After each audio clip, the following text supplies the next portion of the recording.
Okay.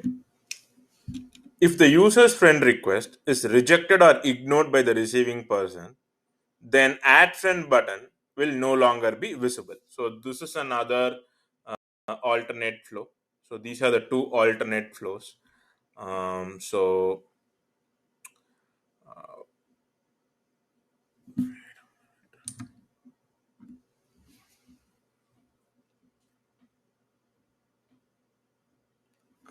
correct. Okay.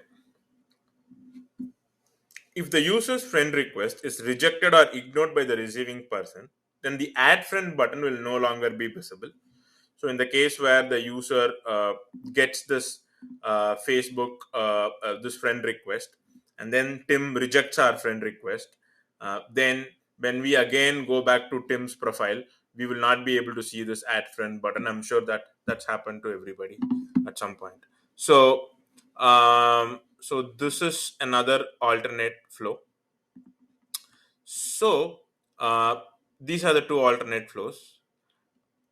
So alternate flow is nothing but it's not happy path. It is a flow that doesn't follow the happy path. So that is the alternate flow.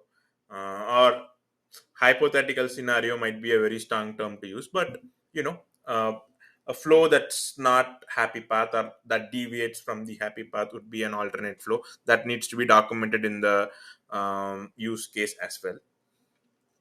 Next is post conditions. The user has sent a friend request to another person on Facebook. So once we send out a friend request, it is sent to another person on Facebook. Then receiving person has received a notification about the friend request.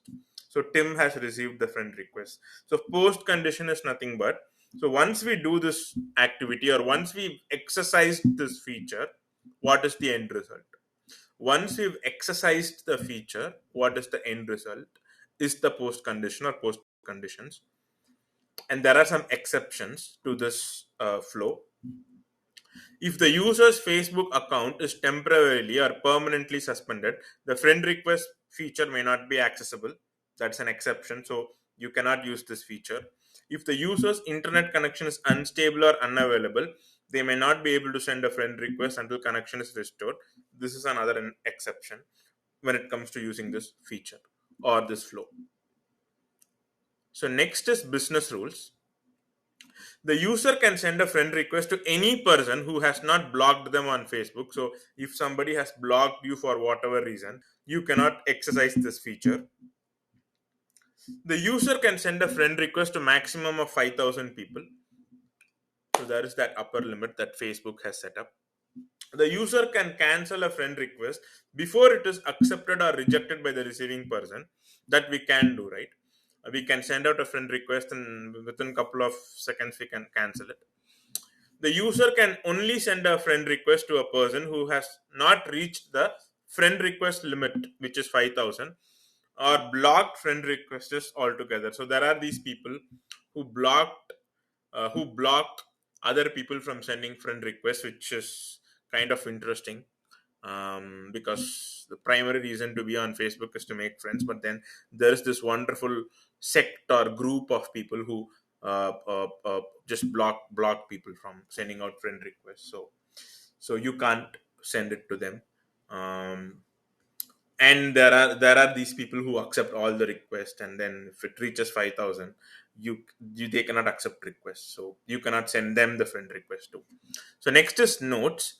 The specific user interface elements such as buttons, labels, page layouts may vary based on the version of Facebook and the platform, web or mobile, being used. So the touch and feel of this feature when it comes to a web browser and mobile phone browser or app will vary, will be different.